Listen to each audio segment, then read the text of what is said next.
Hello everyone. Díomh Cháirde agus fáilte aiscidí an Mhór Padcréile. Táimid go bheo I Chláiste Ollscoil na Corcaí inniu sa radio agus tám le Scott Buckley as Dádí na UCC. Welcome back everyone to the Mhór podcast, over at Dóigh number 12. I'm absolutely delighted to be joined by a very special guest today, my good friend Scott Buckley. Scott is a UCC student, a passionate historian. He really is one to watch when it comes to the future, Irish history scene, journalism, etc. Now, one thing I have to tell you all about Scott before we get going is there's 3 certainties in life: debt, taxes, and a Snapchat or Instagram notification from Scott Buckley. What can I say? I'm a man to people. That's very true. Scott is hugely respected among the fan base of Cork City FC. In many ways, he's part of the furniture there. I'd have to say John is the biggest armchair fan within the Cork City fan base, not the League of Ireland. I can't. I'll have to use 2026 now to defeat those allegations once and for all. Scott also won Junior Cert and Leaving Cert History Student of the Year award in Cláiste an Craobhín in Fermoy, his secondary school. Quite an achievement, to be fair, because there's as I know well, there's some smart people out of Cláiste. Scott also hosts Sport with Scott, which we're actually simultaneously on right now. Shout out to all the people listening into UCC 98 FM right now. Thanks a million, lads. We really appreciate it. You can listen to that every Thursday from 11 to 12. The link will be in the description. Please do show Scott a bit of love there. Scott has a big interest in journalism. He's no stranger to podcasting and media. Very heavily involved with LOI Talk. It's not the first podcast Scott and I have done together. We talk plenty of soccer. Today we're going to be having a special focus on North East Cork local history, where we're both kind of from. Firstly, I just want to say, Scotty, Akara, how are things? All good now, John. Delighted to have you on my live radio show, and great to be on Mhór. Good man yourself. It's a pleasure to have you on. I suppose the reason, Scott, I wanted to have you on so much is because I have had a few shows in the past, and on Mhór, obviously we've only done 12 so far as of today, where I've been, waffling a bit about Irish history to fellas, and they actually don't care at all. I know you have a huge interest, so I'm really looking forward to that side of it. I suppose, look, history is related to all of us, and it's good to know where we came from, so we know where we're going. That's so true. Learn from the past and so on and so forth. Look, just to get straight into it, as I said, we're discussing local North East Cork history today.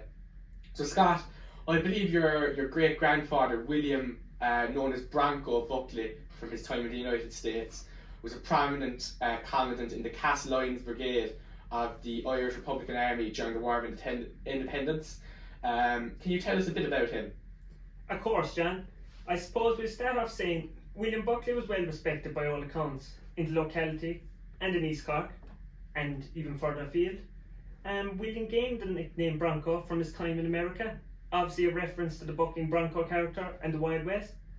William was born not far from Castlelyons, near enough to the Kent family, who obviously made famous in 1916 folklore.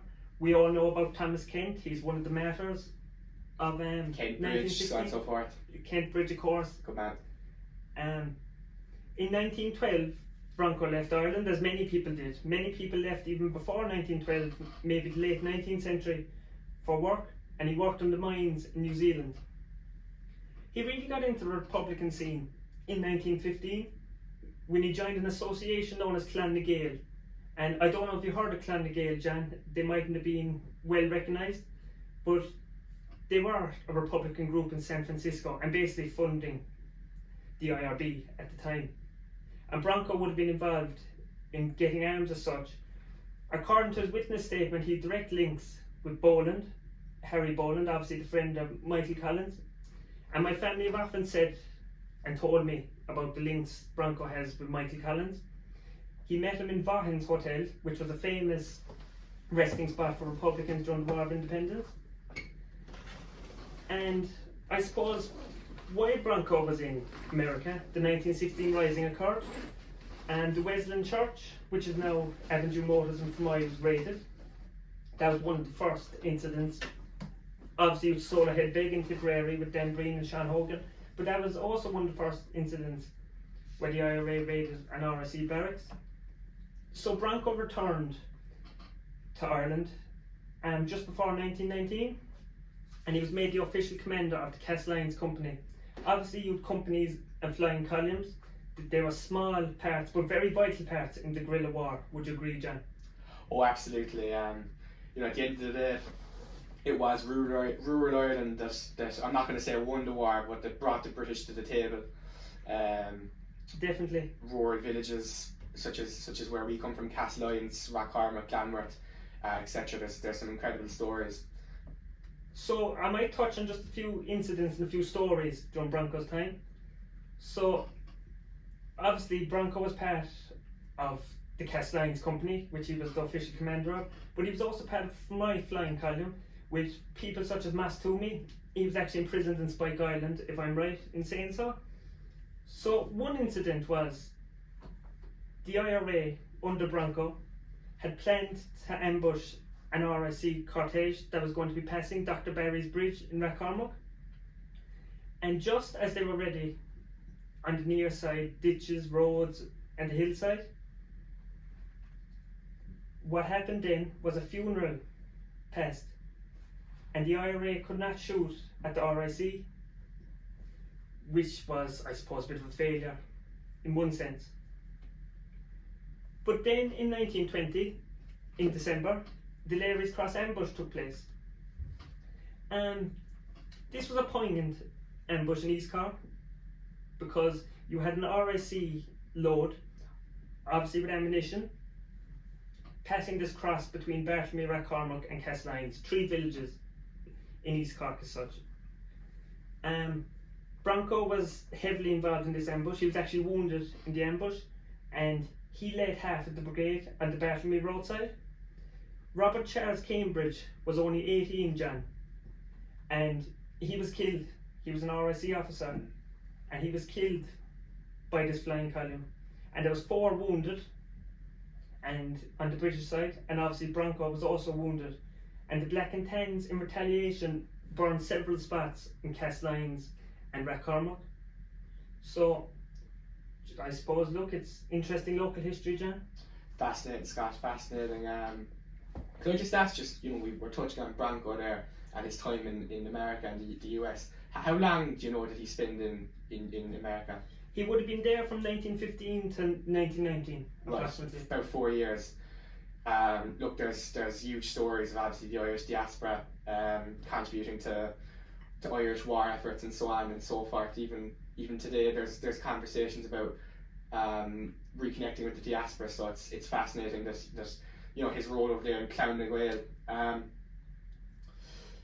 There's a story as well, I believe you told me, in your own native village, town, whatever, of Rathcormac, where a volunteer, it's a bit of a mad story, not for the ill-hearted lads.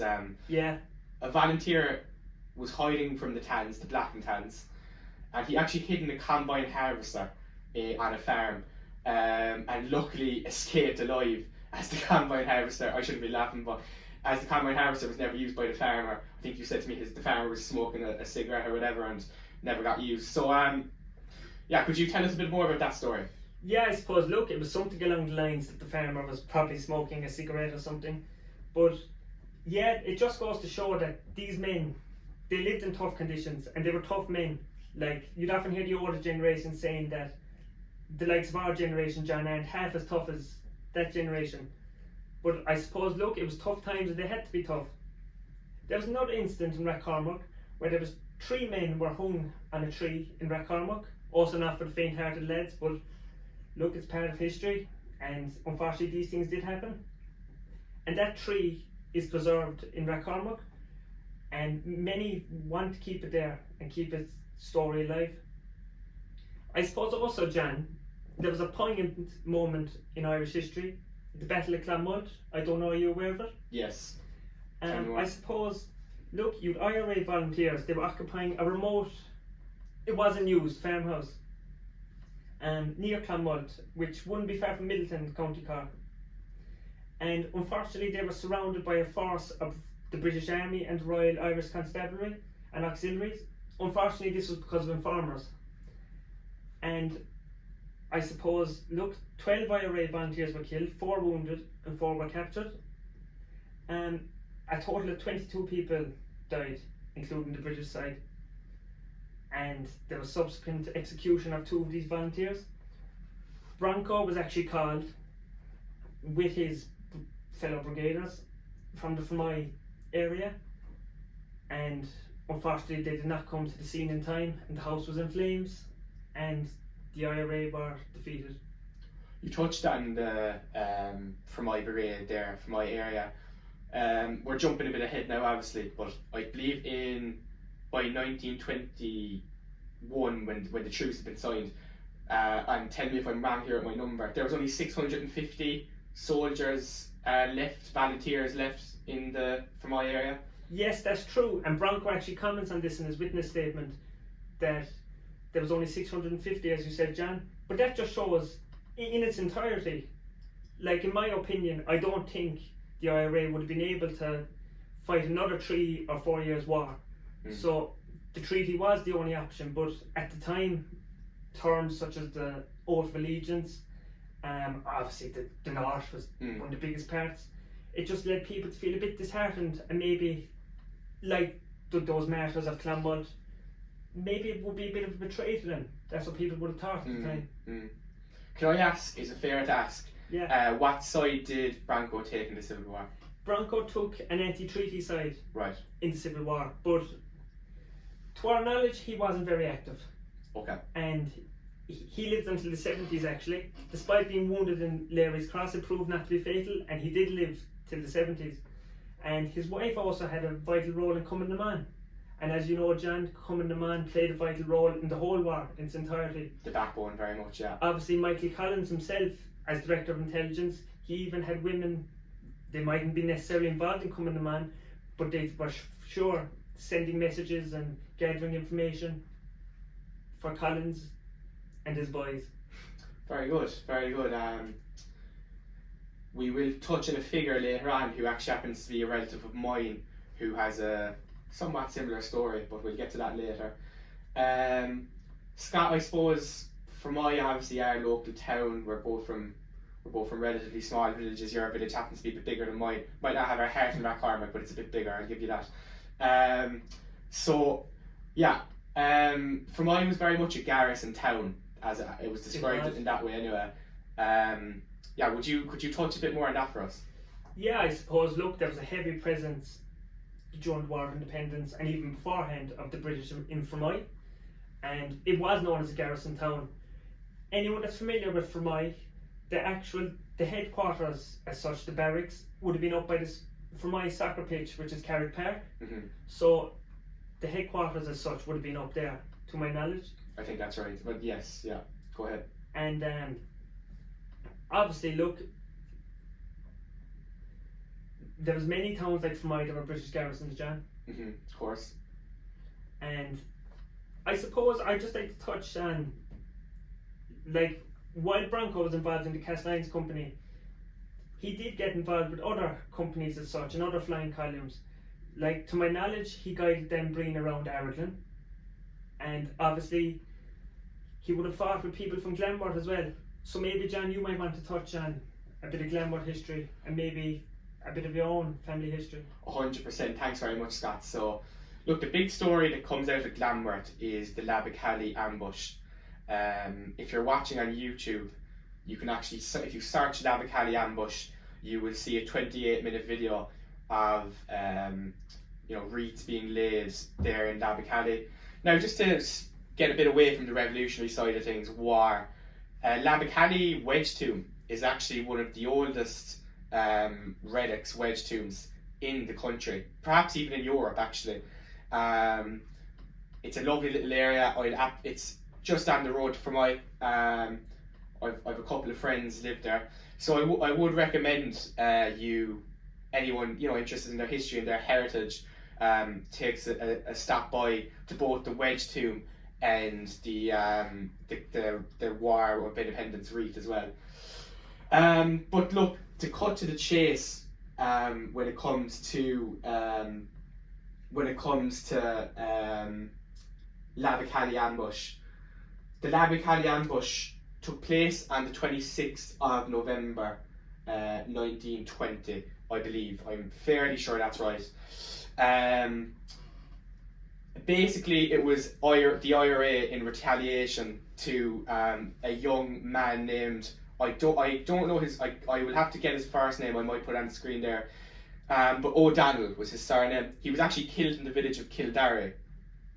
Now Kildare we actually had a man from Kildare on not so long ago, Brendan Collins, a very proud Kildare man. So yeah, Labacallee was in retaliation to a young volunteer being killed there.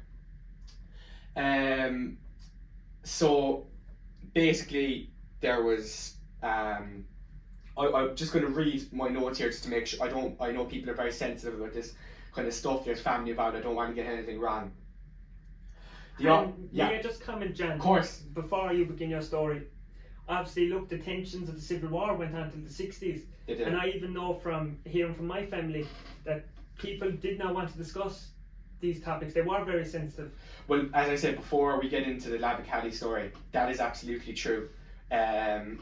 My grandfather, Lord have mercy on him, would probably be ashamed of me today, because he always told my father and uncles and sis and auntie to never discuss politics, keep it to yourself. All of that history, keep it to yourself. And here I am with Scott Buckley recording a history podcast. You could be doing worse things, I suppose. That's true. I suppose we could be doing worse things. But the point is, anyway, Scott is absolutely right. Many families just chose not to talk about this stuff. He was a Civil War baby, born in 1923. Many families would have chose not to talk about this stuff at all. So you're absolutely right there, Scott. But anyway, just to get into the story, the RIC and BA convoy attacked by the IRA, were returning from an inquest into the killing of Dennis O'Donnell. His name was Dennis, the lad killed in Kildare. There were a few differences in the accounts of the ambush. O'Hanpeen and O'Carroy say that it was carried out by members of the ASU of the Cork No. 3 Brigade, led by Tom Barry, who I believe was a Glanworth man. There's a park in Glanworth named after him, and supported by local volunteers with armed shotguns. However, O'Donoghue's account says that it was carried out by the Castletown Roach Battalion, column Cork No. 2 Brigade, which was also led by Thomas Barry. He makes no mention of the Cork No. 3 column. In the account of this ambush, Thomas Barry, in his BMH statement, he makes no mention of the ASU Cork Brigade taking part in the ambush. Similarly, William Regan, as the BMH, does not mention the Cork No. 3 ASU taking any part in the ambush. William Regan was the vice chairman of the Castletown Roach Battalion column. Barry does mention that East Limerick Brigade ASU was in the area, unlike that of the Kildare ambush of August 7th, 1920. The East Limerick column does not take part in the ambush. In his BMH statement, Thomas Barry mentions that he gave assistance to young BA officers in the aftermath of the ambush and was subsequently captured by the young lieutenant that had never seen Barry before. It's important to add that there was, could be wrong here, but something like this, 4 British officers wounded and I believe 2 killed. Their bodies were taken back to England for their funerals. Lord have mercy on them. So yeah, that was that's kind of the Labacallee ambush. That's my knowledge of it anyway. I hope the people of Glamorous think I've done us a service there. It's something I've always been extremely interested in. It's not easy to get sources, even though I must say there was more sources than I thought there would be. Then I will leave in the description down below if you want to have a read for yourself. That's kind of the Labacallee ambush, Scott. I suppose, look, Jan, there was lots of other unsung heroes throughout small towns and villages, And these ambushes and these events that happen, they don't get the recognitions that Kilmichael, Crossbarry, Bloody Sunday do, you know? Yes. And it's actually a rumour that when the Leary Cross ambush that I discussed happened, that people actually got it mixed up with the Crossbarry ambush, people up further up the country. That they thought, obviously you know the famous Crossbarry ambush with Tom Barry. Yes. They thought that it was Tom Barry fought in Leary's Cross. Apparently, there was a bit of a mix-up of communication, I suppose, with the press. Fascinating. Yeah. Well, wow, that is fascinating. Just to make sure people understand as well. When I mentioned Tam Barry earlier from Glamworth, Barry's Park, that's different to the famous Tam Barry.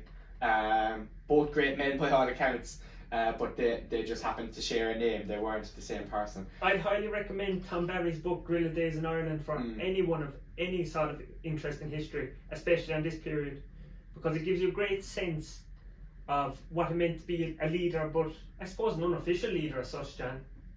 Yeah, so look, Tam Barry's background is fascinating. You could do a full podcast on it, to be honest. He obviously came from, he fought in World War One, you know. But he plenty of experience in the British Army. Exactly. Even before World War One. That's right. But he famously said, I did not go to answer Redmond's call or fight under the crown. It was only to feel like a man, basically. I think that's a direct quote in and about. So, yeah. On the note of kind of big figures in the struggle for independence, I would just like to note, when we're talking about East Cork and North Cork history, that there was a safe house in Glenville. It was actually my granduncle, Maurice Canning, who's very well up on history. I'd like to credit him for what he's told me and things. Yes. And I suppose it was a safe house in Glenville. It was a well-known haunt for Republicans, and Michael Collins and De Valera both stayed there on whatever duties they may have had. So I suppose it's interesting that such these big figures in the war went on the run to places like Glenville that weren't known on a national scale as such. That's true. Sure, look, Glenville's a very interesting place. I recently attended the Mass Rock there. Carrignafron. Yes. I often cycled out there, yeah. Ciarc galore, and it's a fascinating place. They've really very good reeds set up there, and it's a great walk as well. That you can do in and around there, full of history. So Glenville was a very active participant in the struggle. And obviously, even before the struggle, there's great famine history in Glenville. Glenville was highly affected by the famine. It would have been. That's very true. I just want to touch next on, obviously Scott was talking about the legends that is William Branko Buckley earlier. A bit of my own family history. So Sonny O'Neill. Not to be mistaken with the man that was accused of killing Michael Collins. Correct. So a great granduncle of mine, who would have fought in the War of Independence. I believe he stayed neutral. Many did. In the Civil War, and moved to Australia, kind of during the Civil War, and unfortunately fell ill there and passed away there. That's the stories I've been told. Anyway, I don't think there'd be much sources or records really online, but a very active participant in the war, and there actually is a photo at my house that I might potentially use for the thumbnail of this video, to be honest, if I can get it digitized.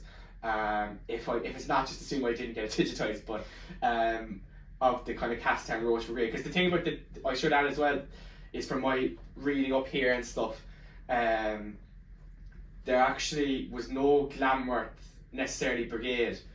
Look, as we know, Glamworth's a fairly small village. However, there was many Glamworth volunteers within joint Castletown Roach Brigade, which was a thing. Same goes for Ballyhooly and so on. That's kind of the story. That's one of my relatives that took part in the revolution. Now, I want to read it back a little bit. We're going back to kind of we're going back to times of the Land League here to talk about my great relative James May. Now James May, Castleines man, born in 1857, passed away in 1899. I actually have a book here compiled by John Arnold. So fair play to John Arnold. John Arnold is a well-noted historian in Bartlemy. I've known John for several years, and he does a lot for. There was a Guthrie massacre in Clonmult. I suppose it was during the Tide War. That's even going further back than the Land League, John. Yeah. But look, it was in the Widow Ryan's farm, and there was several fertilities. But definitely, you should check out John Arnold's work. He writes for the Evening Echo weekly, and he also has articles in the Avondhu, the local paper in Fermoy and the Mitchelstown area. Fair play. So he compiled this book. If it is still available online, I'll leave a link in the description for anyone that's interested. The kind of description of him is he was a most generous man, a friend to the poor and needy, and always in favour of again seeing Ireland a nation happy, prosperous and free. So just a bit of, this is from the chapter back in Carron. Obviously Carron is kind of Fermoy, Castleines area. Ever an activist, James May became a rural district council member in Fermoy, as well as being elected on the Fermoy Board of Guardians, who supervise and manage the local house. The Board of Guardians held a weekly meeting, usually on Saturdays. Following year were agreed as follows: Matthew Blake, sugar, 17s per CWT rice. Yeah, so look, James May very much involved in the local community. There's actually a photo here in the book actually of my grandmother, which was really nice and emotional, obviously for me to see, you know, who was the daughter of James's son. So just another line here that I kind of highlighted. Ever an act? Oh, sorry, geez, I read that, didn't I? This is what I was supposed to read. So between 200 to 300 members of the league attending this meeting set up by James. A large force of police under head constable Maloney attended, and among them was the police stereographer Sergeant Condren, who had been the note taker at the Mitchelstown massacres, which the Folds recently done a great song on as well. This is kind of a quote, I believe, directly from James May, that we call of nationalists, irrespective of party, to mark their high appreciation of the noble sacrifice of Mr. James May on behalf of the evicted tenants by subscribing to a testimonial to be presented to him on his release from the Waterford jail, and that Andrew Mead and Mr. E.R. Kent, in conjunction with Mr. Dr. Verling, PLG, the honorary treasurer, to be appointed to receive subscriptions for the same. James May returned to Carron once more for his sojourn in Waterford jail. So he spent some time in jail, you know, for his, you know, due to his Land League pursuits, in the pursuit of, I suppose, a fairer Ireland, where tenants aren't evicted and so on. That's kind of James May for you, Scott. As I said, people can I hope buy this book still. Yeah, no, John, that's very interesting. Obviously, James May, he had a big part to play in his local area, and I suppose, look, the Land League is probably one of the best things that happened for tenant farmers, wasn't it? I suppose it would have been, yeah. It was the start of real land reform by the British government. Yeah, it gave them some sort of equal rights.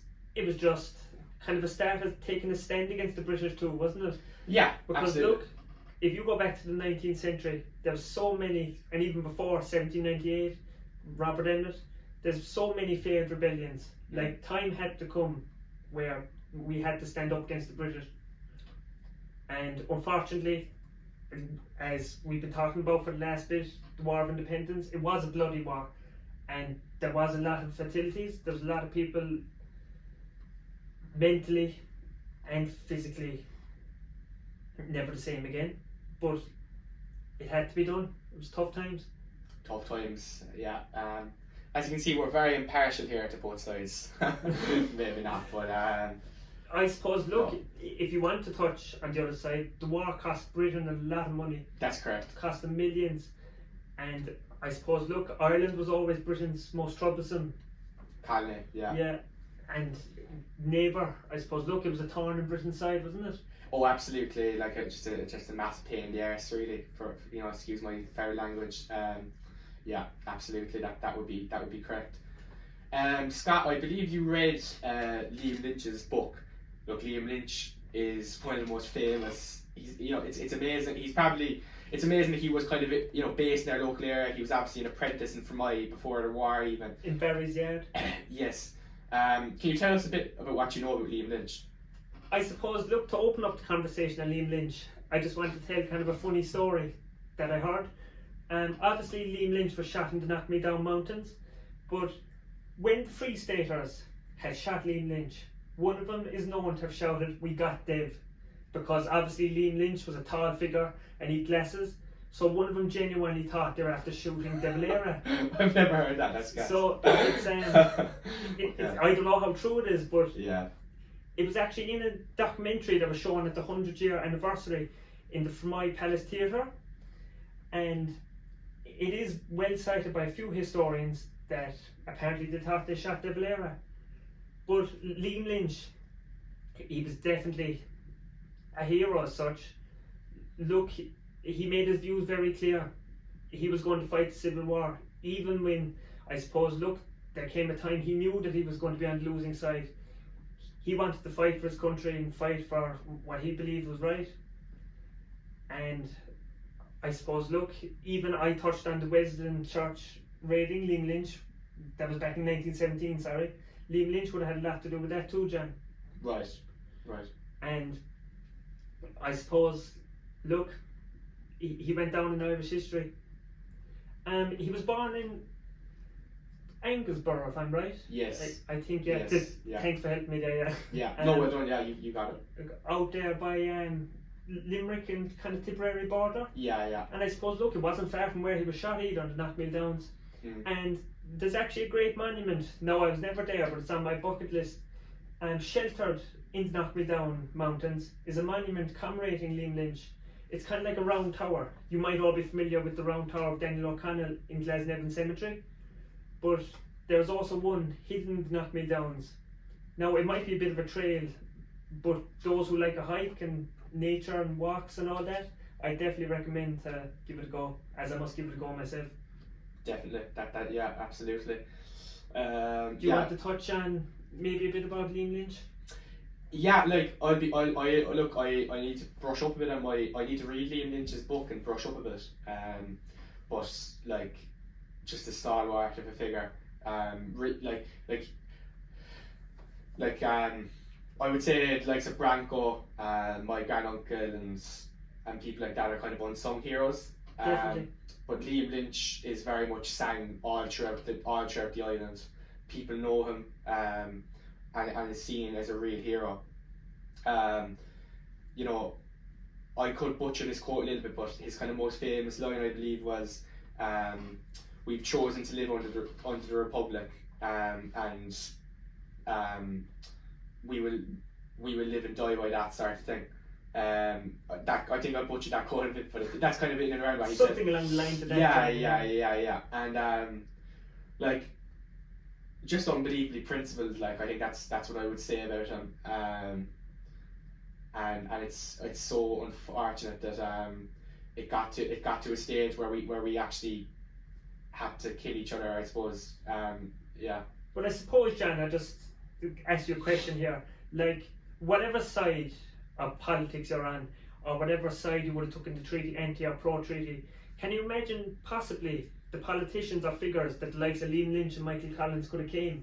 Now look, everyone's going to have different opinions of what might have happened if these figures weren't killed, but can you imagine the contribution they would have given to Irish society? Of course. I mean, like, to me, brought the British to their knees in 1921, Yes. bringing them to the table, and also, so like bringing them to the table, And that was with pure willpower, pure strength, pure unity, pure togetherness. It was perseverance. Perseverance between the Irish people. Everyone was together on the same team, really going for it. Like, look, there probably would have been personal feuds. There's documents of Cathal Brew and Michael Collins not getting on well and stuff, but they're real steadfastly working together towards one shared goal, and that just completely went out of the window after 1921. So if we just could have stayed together, I think things would be very different today. Like, look, I suppose it's sad, like, brother shot brother, Joe, father shot son, mother fell out with son. Yeah. Do you know, and this is, I suppose, these kind of conflicts are really portrayed in Cillian Murphy's film The Wind That Shakes the Barley. Yes, there. I'd recommend it to anyone, as well as Liam Neeson's portrayal of Michael Collins. That's also a good one to watch, although that film does have a few inaccuracies. Yeah. But that's the cinematic. Yeah, of course. That's maybe our next show is rating Irish films. But I just want to, as we close off here, we're kind of in the last little section of the pod now, but I just want to touch on Commandant Sean O'Donoghue of Ballygiblin, near Mitchelstown, Cork No. 1 Brigade 1st Battalion. So Sean went to the former Ballygiblin National School. He was described as a loyal and courageous officer. Sean was involved in several engagements with the Black and Tans in Cork, and at the signing of the treaty he actually took the Republican anti-treaty side in the Civil War. On the night of December the 8th, 1920, so a few months after the Labacallee Ambush, members of the Cork City Active Service Unit under the command of Captain Sean O'Donoghue, who would have been about 23 at this point, took up position behind an old stone wall close to Balmoral Terrace, Cork. Behind it was an area of open ground known as O'Callaghan's Field, which led down to the glen and would provide an excellent escape route for the ambush party. So just want to touch on the ambush at Dillon's Cross. So a large loyalist population actually lived in this area at the time, and it is possible that the presence of the ambush party had been reported by the police or military, as the British Army had a large presence in the area for the next 2 nights. In view of this, IRA headquarters in Cork felt it would be prudent to reduce the number of men taking part in the ambush in order to avoid detection. Again, this is Sean O'Donoghue's book. A very special and warm welcome to Reverend Father Sean Condon, the nephew of Sean O'Donoghue, who was flown from California to present with this commemoration when this book came out. I think you can find this book online. Again, I'll link in the description if I can find it for you. So Sean O'Donoghue, and another one of these unsung heroes. Like, look, it's great to talk about Liam Lynch, Michael Collins, etc. But this is kind of why I wanted to do this show, Scott, was to shed a bit of light on these unsung heroes. Look, these stories have to be told, and I suppose, look, like Sean O'Donoghue and James May, William Buckley, other men in our local area, they fought for their country, and they had the sheer perseverance to fight for their country. So they weren't afraid of the British Empire, this massive army that was just one of the biggest in the world. I suppose, look, before you close things down, one thing I should have mentioned was the capture of General Lucas. I don't know, are you familiar with that? No. So I suppose, look, I should have touched on this when I was talking about Liam Lynch, really, but it just came into my head there as John was giving his speed.